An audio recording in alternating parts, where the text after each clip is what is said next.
Hey everyone, and welcome to the channel. Today we're sharing a story that will leave you breathless.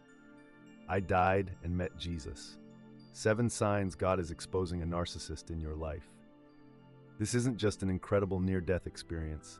It's a powerful testimony of how divine intervention can reveal hidden truths about the people around us and guide us toward healing and redemption. Emily Harper, a mother and wife from Austin, Texas, had always been practical, skeptical of miracles or spiritual encounters. But one life-altering moment changed everything. After a sudden accident, Emily found herself in a realm beyond this world, a place where she met Jesus face to face. There, she was shown 7 unmistakable signs that God uses to expose toxic, narcissistic influences in our lives. What Emily learned in those moments would forever alter her relationships, her faith, and her purpose. This is a journey of profound transformation that you don't want to miss. Stick around as we unpack her incredible encounter, the signs she was shown, and how her story can help you recognize God's hand in revealing truth in your own life. Don't forget to subscribe, like this video, and share where you're from in the comments below. My name is Emily Harper, and I never thought I'd be the kind of person telling a story like this. I always believed in what I could see, hear, and touch. Faith, miracles, those were just comforting stories for people who couldn't face reality, or so I thought. But everything changed the night I died. It started as a regular evening. I was driving home from a late meeting, exhausted and distracted. My phone buzzed, and against my better judgment, I glanced down to check the message. That's when I heard the blaring horn and felt the world spin as metal crunched and glass shattered. The impact was violent, like the universe itself had yanked me out of my body. The next thing I knew, everything went silent. I was no longer in my car, but standing in a place that felt otherworldly. It wasn't darkness, but it wasn't light either, more like a warm, glowing mist that seemed to wrap around me. Time felt different there, as if it didn't exist. I was confused at first. Was I dreaming? Had I survived? I looked down and realized I wasn't in my physical body anymore. Instead, I was weightless, free from pain, yet overwhelmed by a deep sense of awe. That's when I saw him. Jesus stood before me, radiating a love so pure and powerful that I could hardly bear it. His presence wasn't just comforting, it was overwhelming, like he could see every part of me, the good, the bad, and everything in between, and still love me completely. Tears streamed down my face, but I wasn't crying from sadness. It was relief, the kind of release you feel when you've been holding on to something heavy for far too long. Emily, he said, his voice like music, there is truth you need to see. Your heart has been burdened by the wrong people, by deception, and by pain. I will show you the signs. And just like that, images began to flood my mind. 7 moments from my life played out like scenes from a movie. Each one revealed a person I'd trusted, friends, family members, even my own brother, Ethan, who had hidden their true nature behind charm, manipulation, and lies. The first sign was control disguised as care. I saw how certain people in my life had tried to micromanage my choices, claiming they were helping me. Then came the second, manipulation through guilt. Memories of being made to feel like the bad guy for standing up for myself surfaced, raw and vivid. By the third sign, constant deflection and blame, I was weeping. Jesus didn't condemn me for allowing these people into my life. He only showed me the truth with such clarity that I couldn't deny it anymore. Each sign peeled back layers of deception I hadn't realized I'd been living under. When the vision ended, I was left with a deep sense of clarity, but also fear. If these people were narcissistic influences in my life, what was I supposed to do now? Jesus looked at me with those eyes, full of love and unwavering truth. Emily, you cannot carry these burdens alone. Trust me, and I will guide you. Let them go and make room for the blessings I have for you. Before I could say anything, I felt myself being pulled back. The warmth of his presence faded, replaced by the cold sting of reality. I woke up in a hospital room, surrounded by machines beeping and faces staring down at me. Michael, my husband, clutched my hand, his eyes red with tears. But as I looked at him, and later at everyone else in my life, I saw them differently. It was like a veil had been lifted. I could feel the weight of the truths I'd seen in that other realm, and I knew my life was never going to be the same. The first few days after I woke up from the accident were a blur of pain, questions and disbelief. Doctors called it a miracle that I survived, but I didn't feel lucky. I felt overwhelmed. The experience I'd had, the meeting with Jesus, the 7 signs, felt more real than the hospital room I was lying in. But how was I supposed to explain it to anyone? Michael was by my side constantly, holding my hand and whispering prayers of gratitude. He'd never been deeply religious, but in those moments I could tell he was reaching for something bigger than himself. I wanted to tell him everything, but every time I tried, the words felt stuck in my throat. How could I explain that I had seen Jesus, that he'd shown me the truth about people we both knew and loved? On the 3rd day, Pastor Jonathan Mills came to visit. Michael must have called him, though I wasn't sure why. Michael wasn't exactly a churchgoer. But seeing the pastor's kind face stirred something in me, like I was finally allowed to release the pressure building inside me. "Emily," Pastor Mills said gently, pulling up a chair beside my bed, "you've been through something extraordinary. Sometimes God uses moments like this to reveal his purpose." His words hit me hard. I don't even know where to start," I admitted, tears pooling in my eyes. "I saw him. I met Jesus, and he showed me things I can't unsee." Pastor Mills didn't flinch. He didn't laugh or look at me like I was crazy. He just nodded, as if he'd heard it before. "Then you need to trust what he's shown you, even if it's hard to understand right now." That night, as I lay awake in the quiet hospital room, I replayed everything Jesus had shown me. My brother Ethan's face kept appearing in my mind. We hadn't spoken much in recent years, mostly because of his constant criticism and condescending attitude. But now I saw those interactions for what they really were, attempts to control and diminish me. The same went for Clara, my best friend, or at least I'd thought she was my best friend. I remembered the times she'd joked about my parenting or subtly questioned my marriage, planting seeds of doubt that grew into full-blown insecurities. The signs were all there, but I'd ignored them, convincing myself that I was being overly sensitive. Now I couldn't ignore them anymore. When I was discharged, life didn't magically fall back into place. In fact, it felt like everything had been thrown into chaos. Michael was thrilled to have me home, but he noticed the change in me immediately. "You've been quiet," he said one night as we sat in the living room. "What's going on, Em?" I hesitated. "There are things I need to tell you," I finally said, staring at my hands. "Things I saw when I was gone." He leaned forward, his expression a mix of concern and curiosity. "What did you see?" And so for the first time, I told him everything. I told him about meeting Jesus, the overwhelming love I felt in his presence, and the 7 signs he'd shown me. As I spoke, Michael's face shifted from disbelief to awe, then to something I couldn't quite read. When I finished, there was a long silence. Finally, Michael said, "Do you think he was talking about me? Do you think I'm one of those people?" His question caught me off guard. "No, Michael," I said, reaching for his hand. "Jesus wasn't showing me this to tear us apart. He was showing me so I could heal, and so we could be stronger together." But even as I said it, I knew I couldn't avoid the difficult conversations ahead. Not with Ethan, not with Clara, and not with myself. The tension simmered for weeks after I shared my experience with Michael. He tried to be supportive, but I could tell it unsettled him. The idea that I'd seen Jesus, that I'd been shown signs about the people in my life, was almost too much for him to process. But I knew I couldn't keep quiet. Jesus hadn't revealed those signs for me to bury them. I needed to act, even if it terrified me. The first confrontation came with my brother, Ethan. We hadn't spoken since the accident, but something in my heart kept urging me to call him. Every time I thought about it, I felt a heavy, uncomfortable pressure, like God was nudging me towards something I didn't want to face.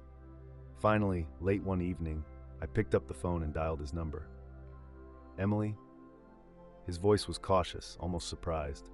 "Hi, Ethan," I said, my throat tight. "Can we talk? I need to tell you something." We arranged to meet at a coffee shop the next morning. The drive there felt like walking into a storm. Memories of our past arguments swirled in my mind.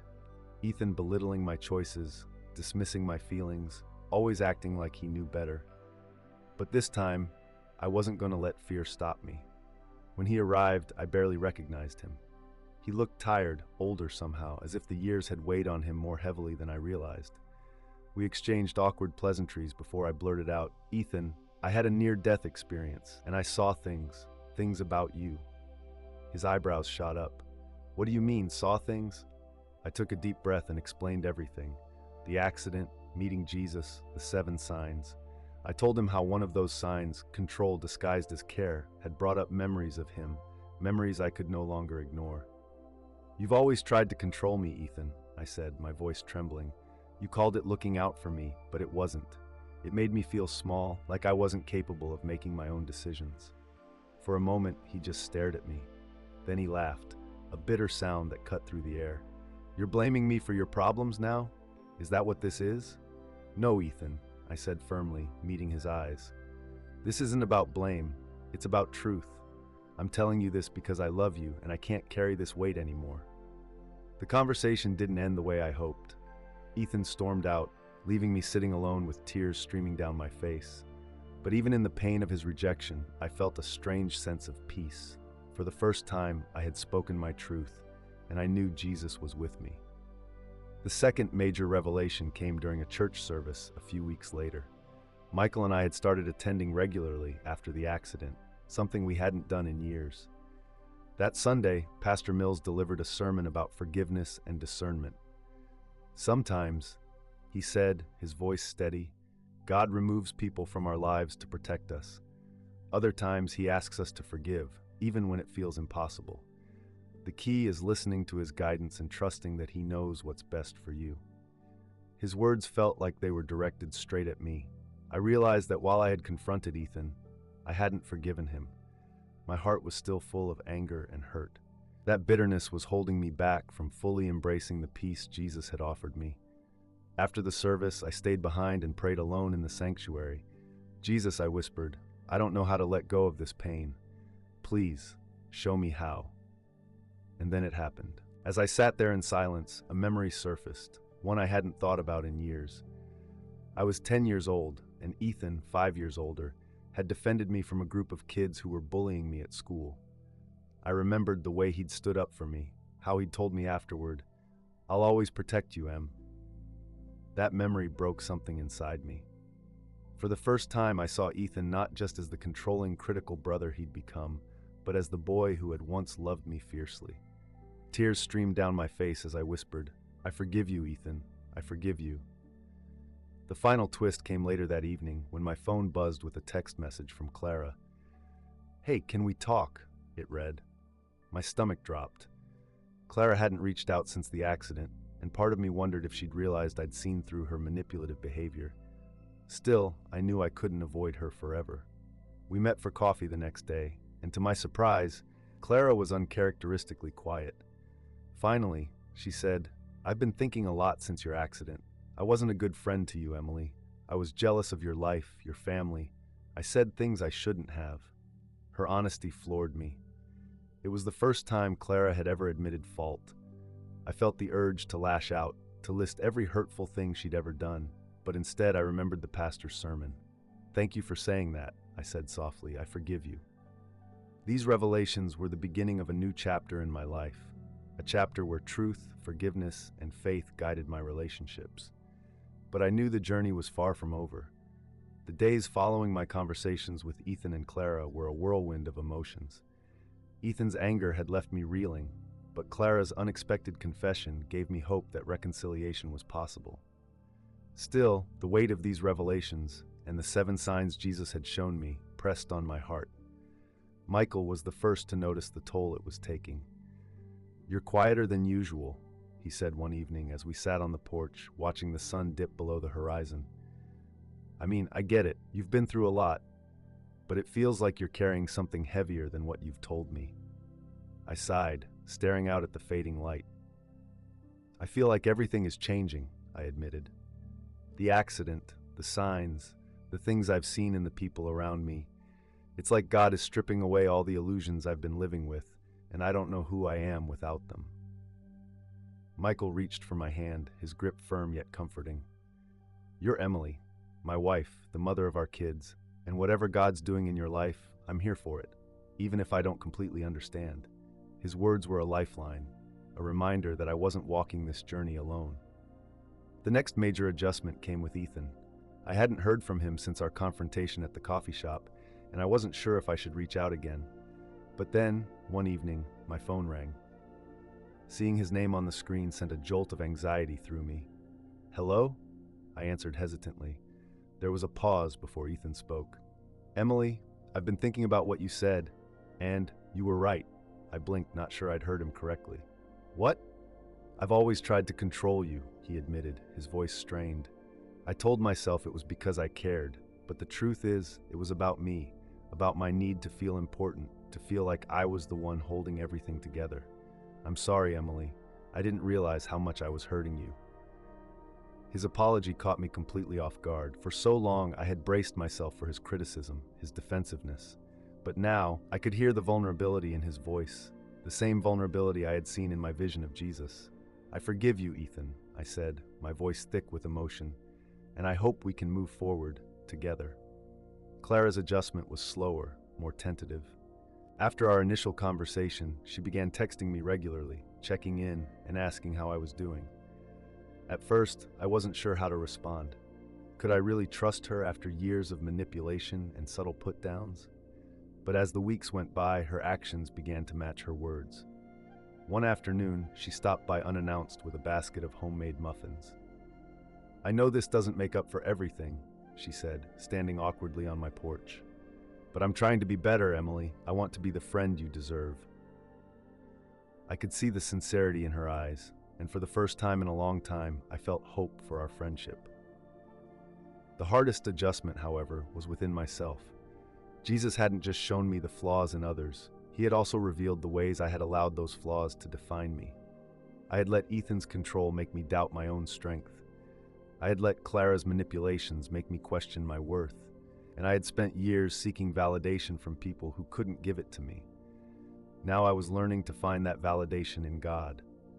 I started journaling every morning, pouring out my thoughts and prayers onto the page. I asked God to show me how to move forward, how to let go of the pain and embrace the lessons he was teaching me. And slowly, I began to feel a shift. One day, as I was writing, a verse came to mind. "Come to me, all you who are weary and burdened, and I will give you rest."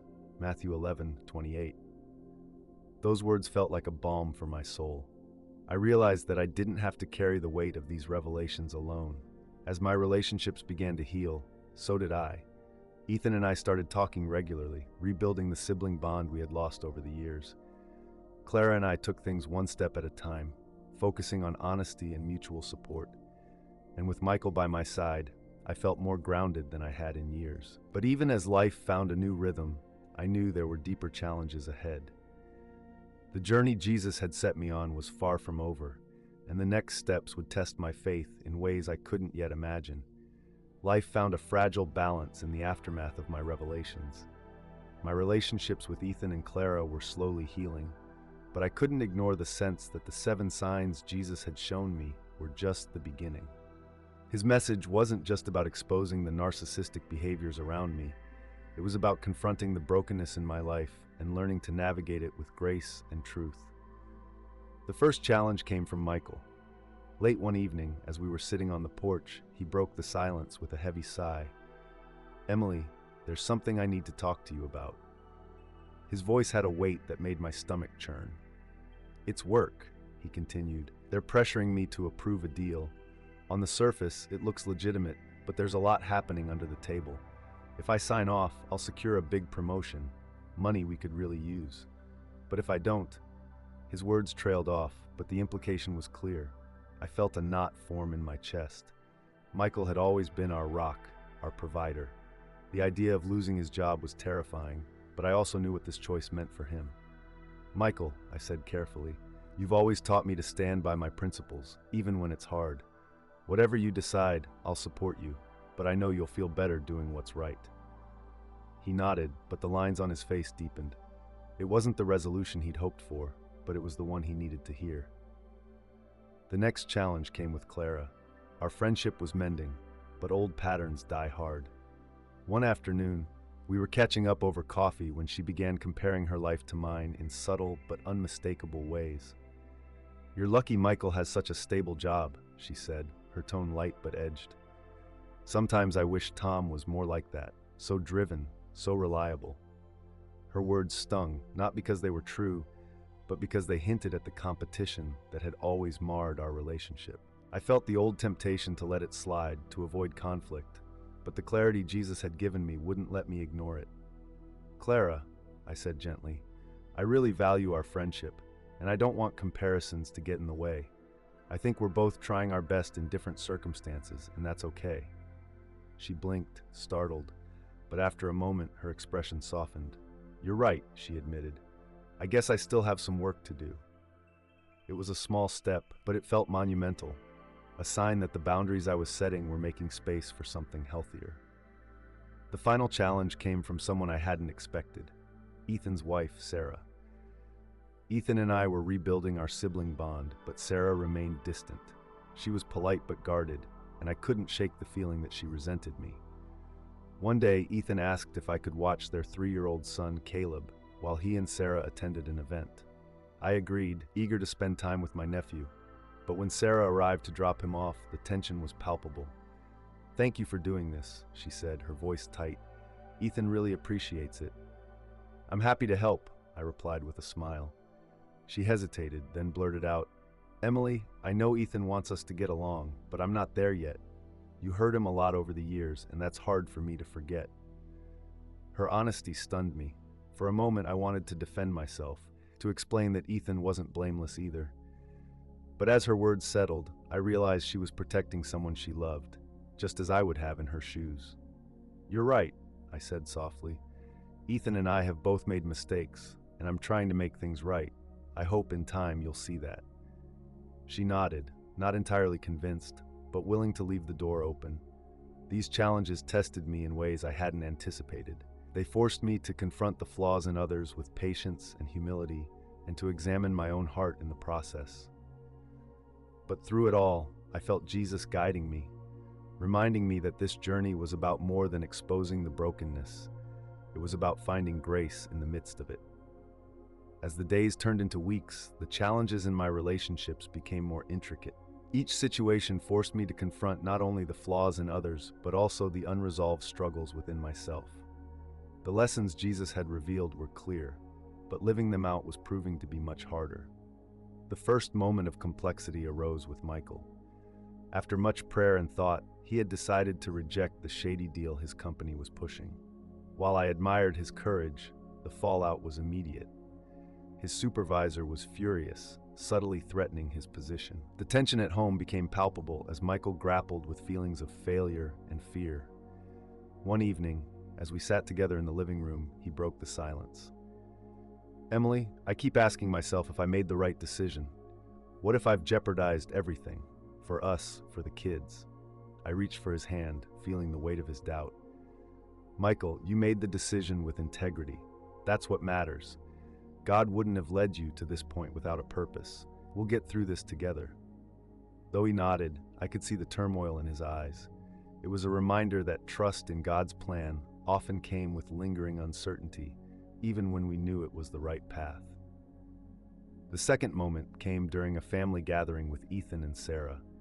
We were celebrating Caleb's 4th birthday at a local park. The sun was shining, laughter filled the air, and for a moment everything felt perfect. But as the day wore on, the old tension between Sarah and me resurfaced. During a quiet moment, I overheard her talking to Ethan. "I just don't understand why she's so involved all of a sudden. Where was this effort years ago?" Her words stung, a reminder of the deep wounds I had caused in the past. I wanted to retreat, to let her resentment be her problem, not mine. But Jesus' message about facing difficult relationships head-on echoed in my heart. Later, I pulled Sarah aside. "I heard what you said earlier," I began, my voice steady but soft. "I know I can't change the past, and I don't expect forgiveness overnight. But I hope we can move forward, for Ethan, for Caleb, and maybe even for ourselves." Her expression softened, though her guard didn't fully drop. "I'll try," she said simply. It wasn't much, but it was a start, a flicker of hope in a strained relationship. The most unexpected interaction came from Clara. We had been making progress, or so I thought, until she invited me to a small gathering at her home. It was supposed to be a casual evening with friends, but I quickly realized it had turned into an opportunity for her to subtly show off her achievements. "I'm so glad everyone could come," she said with a smile that didn't quite reach her eyes. "Tom and I have been working so hard to make this place perfect.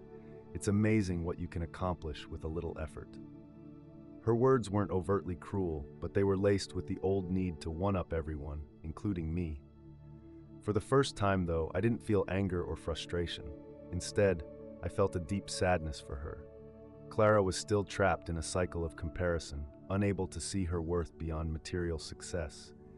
Later that evening, I gently pulled her aside. "Clara, I've noticed you seem a little preoccupied with how things appear. Are you okay?" She froze, her confident facade cracking for just a moment. "What are you talking about? I'm fine." "I'm not judging," I said quickly. "I've been there too, feeling like I have to prove myself. But you don't have to. You're enough as you are." Her eyes filled with tears, but she quickly turned away, brushing them off. "Thanks," she mumbled. It wasn't a breakthrough, but it was the first time I felt I had truly seen her, and perhaps she had felt seen. These moments weren't grand, dramatic turning points. They were small, quiet struggles that forced me to confront my own pride, patience, and compassion. I realized that exposing the narcissistic tendencies in others wasn't about pointing fingers. It was about fostering understanding, even when it was painful. Through it all, I felt Jesus' presence, urging me to stay the course. The path was winding, and the progress was slow, but every interaction, every step, was a reminder of the grace that had been extended to me, and the grace I was called to extend to others. As the days went by, my spiritual journey became more intense, and the clarity I'd once felt started to feel more like a distant echo. The initial peace and understanding that came with the near-death experience seemed to fade into the background as life's challenges and the weight of relationships slowly returned to the forefront. I was being pulled in different directions, each with a quiet but forceful whisper, one that often questioned whether the path I was on was the right one. It was in the quiet moments, in the stillness of my thoughts, that the tension inside me began to rise. What had once seemed like God's clear revelation now felt complicated by the voices around me. The narcissistic tendencies I had once felt were so apparent in others now began to feel like they were taking root in my own heart. Had I truly learned the lessons Jesus had intended to teach me? Or had I merely substituted one set of prideful behaviors for another? One afternoon, I was walking through the local park, trying to clear my head. The sun was low in the sky, casting long shadows across the trail. It had been a week since Michael had made his decision to reject the shady business deal, and though I had been supportive, I could see the weight of his decision on him. His eyes no longer carried the same confidence they once had, and I could sense the doubt creeping into every conversation. I stopped at a bench to sit, hoping for a moment of peace. Just as I settled in, a familiar voice startled me from behind. "Emily?" I turned to see a man I hadn't spoken to in years, Luke, an old friend from my youth group. We'd once been very close, sharing the same passion for faith and ministry. But over the years, our paths had diverged. He'd moved to another state, married, and built a family, while I had remained here, raising my children and struggling to hold everything together. Despite our differences, I'd always thought of Luke fondly.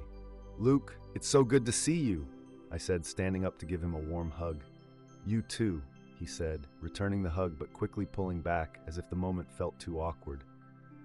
"I've been following your journey, through your posts and updates. I see that you're doing well." I smiled, but there was something in his tone that made me uneasy. "Well, I'm trying. Life's been complicated." Luke studied me for a moment, as though he were searching for something in my eyes. "I know things have been difficult, but I wanted to talk to you about something." I felt my heart rate pick up as his words hit a nerve. It was as if his presence was stirring something I wasn't prepared to face. He continued, his voice quiet but deliberate. "Emily, I've been praying a lot about you, and something is off. I'm not sure what it is, but I think you're being led down a path that's not from God." The words hit me harder than I expected. I had been doing everything I thought was right, working to expose the toxic people around me, setting boundaries, and seeking truth. But Luke's words felt like a piercing light into my very soul. "What do you mean?" I asked, my voice trembling despite my attempt at control. Luke leaned in, his eyes filled with a mixture of concern and conviction. "You're trying to expose others for their narcissistic tendencies, but in doing so, I think you might be focusing too much on what's wrong with them and not enough on what's wrong within yourself. Maybe the issue isn't just the narcissists in your life, but that you're allowing pride to take root in your own heart." The words hung heavy in the air between us, suffocating the space. For the first time, I began to question myself. Was I so focused on pointing out others' flaws that I had ignored my own? Had I let my transformation become another form of self-righteousness? I started, but my voice faltered. Luke held up a hand to stop me. "I'm not saying you haven't had real revelations, but sometimes we can get so wrapped up in our own understanding that we forget the purpose of that understanding is to humble us, not make us feel superior." I swallowed, suddenly feeling exposed, as if the walls I had built around my spiritual journey were crumbling. "I don't know what to say," I whispered. "I thought I was doing the right thing." Luke smiled softly, almost as if he were relieved to see my vulnerability. "That's the point, Emily. The right thing is often the hardest thing. It's easy to see the flaws in others, but it's a lot harder to see them in ourselves. And only when we face our own pride, our own weaknesses, can we truly heal." The conversation with Luke haunted me. I walked home that evening feeling heavy, burdened by questions I wasn't prepared to answer. I had to wrestle with the fact that the signs Jesus had given me might not have been the end of my journey. They might have just been the beginning. Was I truly exposing the narcissists in my life, or was I just seeing a reflection of my own pride in them? That night, as I prayed before bed, I asked God for clarity. I needed His guidance to help me understand whether I was genuinely on the path He had set for me, or if I had become blinded by my own self-righteousness. The answers didn't come immediately, but deep down, I felt a shift. The path ahead would require more humility, more introspection, and more grace. But I was ready for it. As the days passed, I began to see the ripple effects of my spiritual journey in the people around me. My awakening had not just reshaped my own life, it was beginning to influence those closest to me, though not always in ways I expected. The people who had once been a source of comfort and familiarity were now in varying degrees of flux, reacting in their own unique ways to the changes in me. One of the most poignant developments was with my brother, Ryan. We had always been close, sharing everything from childhood memories to life's struggles. However, the changes in me were creating an invisible gap between us. The more I grew spiritually, the more I sensed that Ryan felt like an outsider in my new reality. It wasn't that he was unsupportive, far from it. He simply didn't understand. One evening, we sat on the porch, a glass of iced tea in hand. The conversation began light, but I could sense an unspoken tension building. "Emily, I've been meaning to ask you something." His tone was casual, but his eyes were searching. "How do you really feel about all this stuff you've been talking about? About Jesus and the near-death stuff? I mean, it sounds nice, but, well, I don't know. It's kind of hard for me to wrap my head around." I hesitated, feeling the weight of his confusion. He had never been the religious type, but we had always respected each other's beliefs.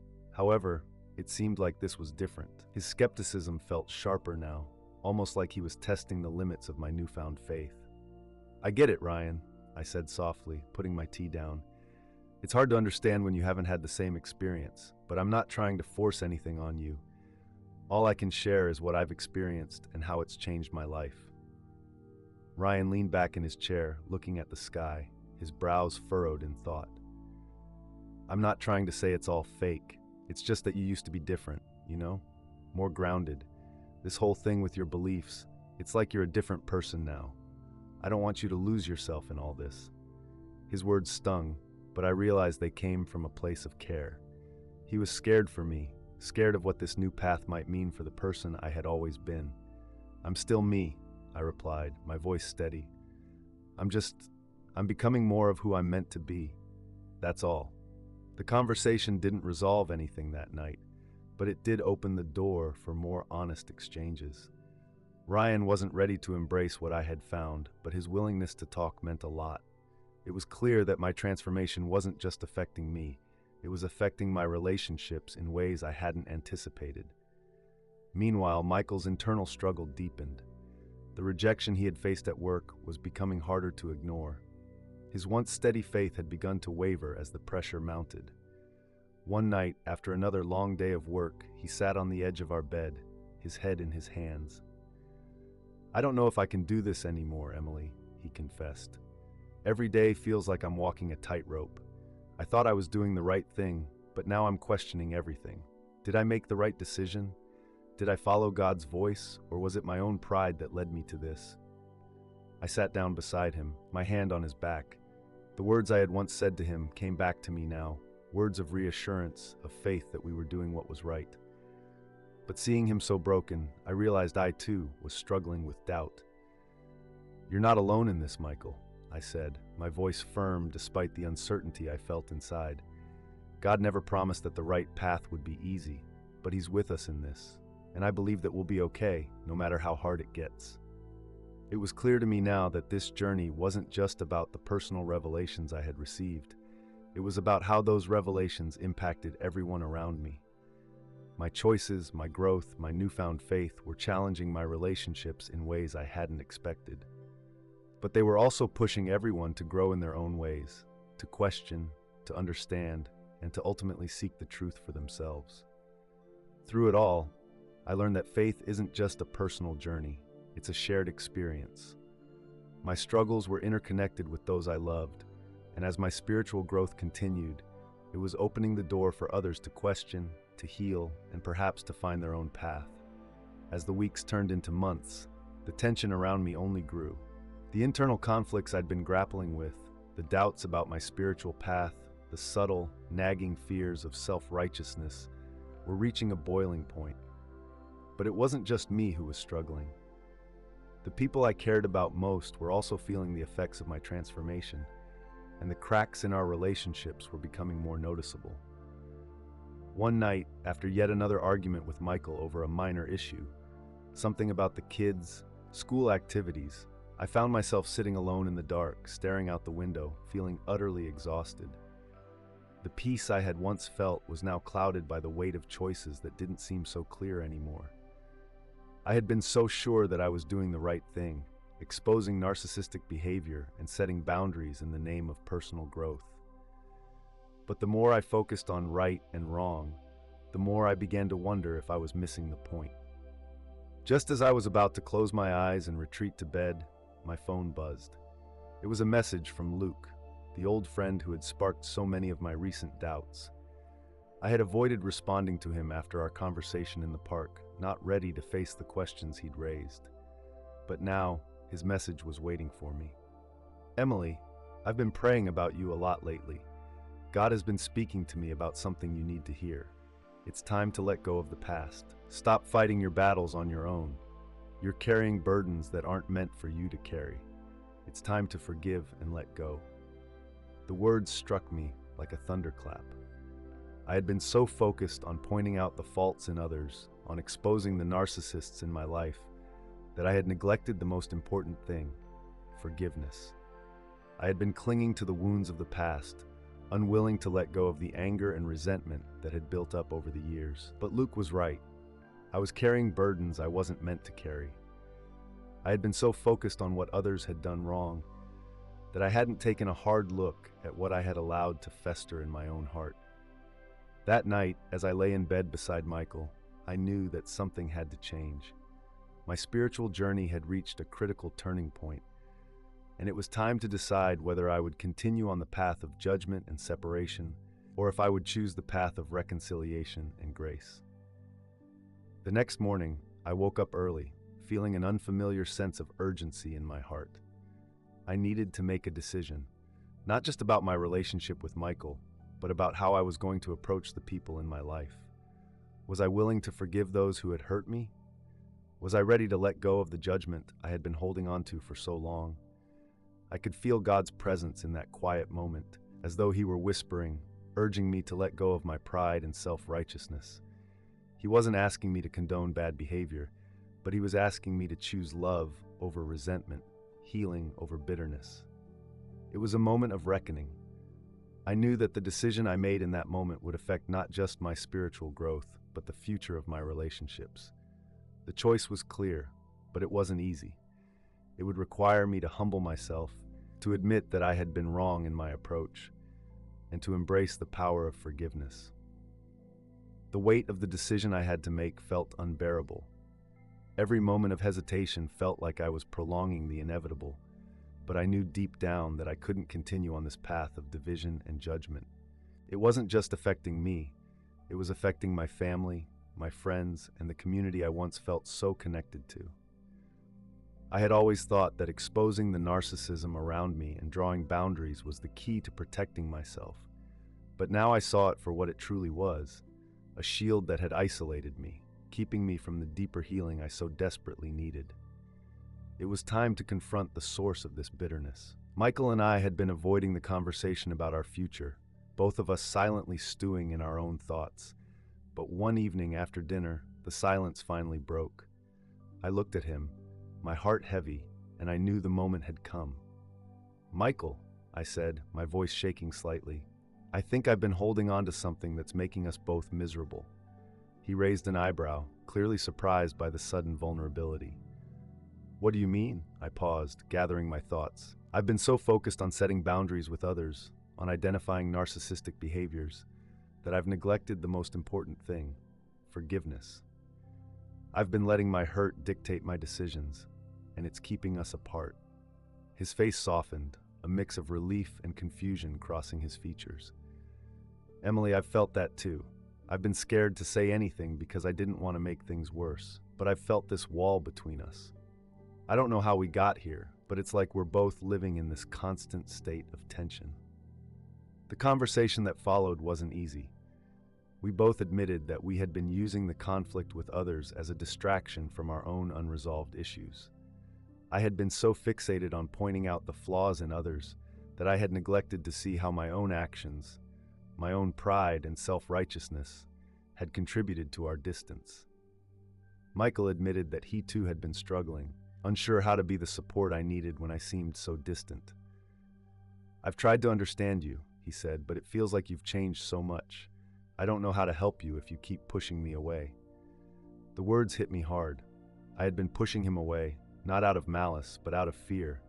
Fear that if I let go of my anger, I would somehow lose myself, that I would be weak. But in that moment, I understood. I wasn't weak for choosing forgiveness. I wasn't losing myself by letting go of my pride. I was finally choosing to heal, to bring our relationship back into alignment. "I'm sorry, Michael," I said, my voice thick with emotion. "I've been so focused on exposing others' wrongs that I've failed to see the damage I was doing to us. I don't want to lose what we have." His eyes softened, and I could see the years of tension beginning to dissolve. "Neither do I, Emily. Let's fix this together." That night, as we sat together, I knew that the confrontation had been necessary. It wasn't just about forgiving others. It was about taking accountability for my own actions and acknowledging the harm I had caused both to myself and to the people I loved. It wasn't easy, but it was the first step toward healing. I also realized that forgiveness wasn't a one-time act. It would be a continual process. But I was ready. I had made my choice to embrace grace, to offer forgiveness, and to rebuild what had been broken. The air in our home felt different now, lighter somehow, but it wasn't without its challenges. The road to resolution was still long, and the tensions that had built up over the past few months didn't vanish overnight. Forgiveness, though powerful, didn't erase the scars that had formed along the way. But something had shifted within me, a profound realization that the past, with all its pain, no longer had to define me. Michael and I had made strides in reconnecting, but the real test came when I was forced to face the consequences of my choices head-on. It all came to a head one afternoon when I received an unexpected call from my mother. "Emily," her voice was shaky, "there's something I need to tell you. It's about your father. I'm not sure how to say this, but I think he's been hiding things from you. His behavior has been more erratic, and I think he's been lying to you about something important." My heart sank. The man I had once looked up to, who had always been the stable figure in my life, was now at the center of the very conflict I had been struggling to comprehend. I had always excused his behaviors, the small narcissistic traits I had seen in him over the years. But now, my mother's words hung in the air like a cloud, forcing me to confront the truth. I was faced with a decision I never imagined I would have to make. Could I extend the same grace I had learned to my father, the same forgiveness I had learned to offer others? Or was I too angry, too hurt, to let go of the years of his control and manipulation? The call with my mother ended with a promise that I would talk to Dad soon. But as I sat there, I realized that my spiritual journey, my desire for redemption, had reached its peak. It wasn't about the people who had hurt me anymore. It was about how I was going to move forward, how I would respond to the people who needed me most. That night, as Michael and I sat down to talk again, the gravity of the situation finally hit me. The relationship I had with my father wasn't just something that could be ignored or swept under the rug. The unresolved issues between us were impacting my healing, keeping me from embracing the full freedom that forgiveness could bring. I've been avoiding this for so long, Michael, I confessed, my voice trembling. But I can't avoid it anymore. I have to confront the past with Dad. I don't know if I can forgive him yet, but I know I have to try. Michael's hand rested gently on mine, his eyes filled with understanding. I know it's hard, Emily, but you're not alone in this. Whatever you decide, I'm here with you. The weight of the moment hung heavy between us. I knew that I had reached a crossroads, a pivotal moment that would shape the rest of my journey. The choice was clear. I could either hold on to my anger and allow it to fester, or I could choose the path of forgiveness, knowing that it would require deep vulnerability and courage. In that moment, I felt a quiet peace settle within me, as if the universe itself was holding its breath, waiting for me to make the choice. I knew that this confrontation with my father would define the final stage of my spiritual journey. It was no longer about narcissists or narcissistic behaviors. It was about my willingness to let go, to forgive, and to heal. The day I called my father felt like the heaviest of my life. As I dialed his number, I could feel the weight of years of unresolved tension pressing down on me. The anger, the manipulation, the feeling of being controlled. It all rushed back, but this time I wasn't holding on to it. I was determined to face it head on. When my father answered the phone, his voice was familiar but distant, as if he knew something was different. I had always been careful with him, walking on eggshells in fear of his reaction, but not this time. "Dad," I began, my voice steadier than I felt. "I need to talk to you. It's about everything that's been left unsaid between us." For a long moment there was silence on the other end. I could almost hear his mind working, wondering what I was going to say.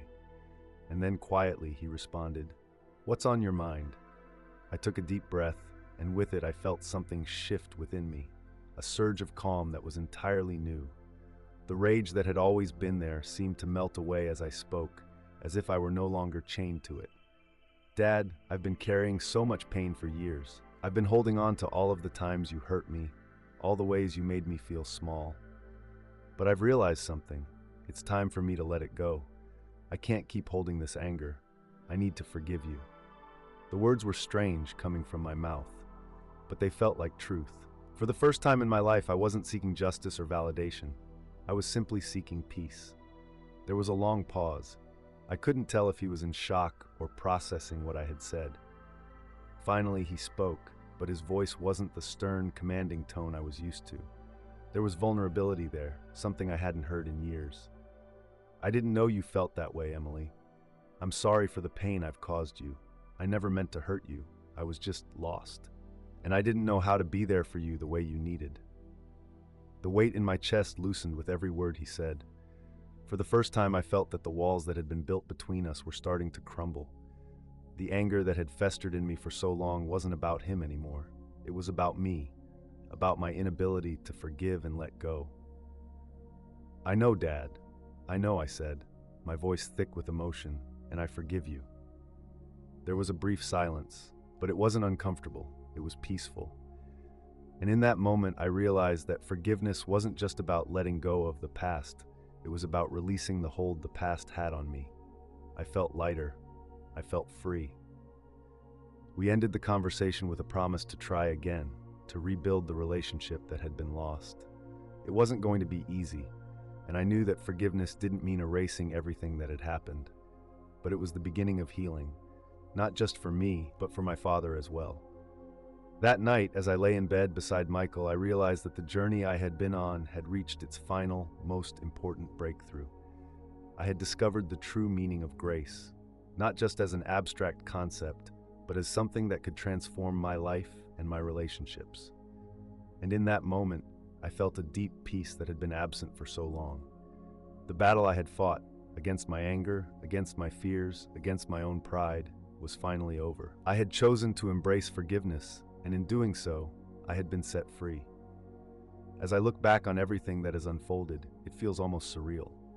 The person I was before, the one shackled by anger, pride, and unresolved pain, seems like a distant memory. I never imagined that confronting my father, forgiving him, and embracing grace would have such a profound impact, not only on my relationship with him, but on my entire spiritual journey. I used to think forgiveness was about excusing the wrongs that had been done to me, about letting people off the hook for the harm they caused. But now I understand that forgiveness isn't for the other person. It's for me. It's a gift that I give to myself, one that frees me from the chains of resentment and allows me to move forward with peace in my heart. After my conversation with my father, something shifted in me. I felt an immense release, like I had been carrying a weight for so long that I didn't even realize how heavy it was until it was gone. For the first time, I truly felt free. Michael and I continued to rebuild our relationship, and our bond grew stronger with each passing day. I found myself more present, more patient, and more willing to extend grace, not just to others, but also to myself. The walls I had put up, walls built by fear and bitterness, slowly came down, and in their place, I found openness, vulnerability, and peace. And as for my father, we didn't rush things. The healing was gradual, and we both took small steps toward rebuilding the trust and connection we had lost. There were moments of discomfort, times when old patterns tried to resurface, but I held firm to the decision I had made, to let go and choose healing. I knew it would take time, but I was willing to be patient with the process. Throughout this journey, I've learned that the path to spiritual awakening isn't always clear. There are twists and turns, moments of doubt and confusion, and struggles with old beliefs. But with each challenge, I became more grounded in my understanding of grace and forgiveness. I learned to trust that the universe had a plan for me, even when I couldn't see the full picture. The most profound lesson I've learned is that healing begins with vulnerability. We can't heal from the wounds of our past if we don't allow ourselves to be open to the possibility of change. It's a humbling experience to acknowledge our own shortcomings, but it's also the most powerful way to transform our lives. And now, as I stand in this new chapter of my life, I feel a deep sense of peace. I no longer feel the need to expose or confront every narcissistic behavior I encounter. Instead, I've learned to focus on what truly matters: forgiveness, love, and the ability to live in harmony with my true self. I'm no longer defined by my past or my anger. I've chosen peace, and with it, I have found the strength to move forward into a future filled with hope and grace. As you reflect on my story, I encourage you to think about your own journey. Are there areas of your life where you've been holding on to anger or pain, preventing yourself from fully healing? What might it look like if you chose to let go, to forgive, and to embrace grace? I hope my story has inspired you to take that step toward healing, toward forgiveness, and toward peace. And if you found any inspiration in my journey, please take a moment to like this video, subscribe, and share it with others who may need to hear this message. Thank you for being a part of this journey with me. May your path ahead be filled with grace, healing, and peace.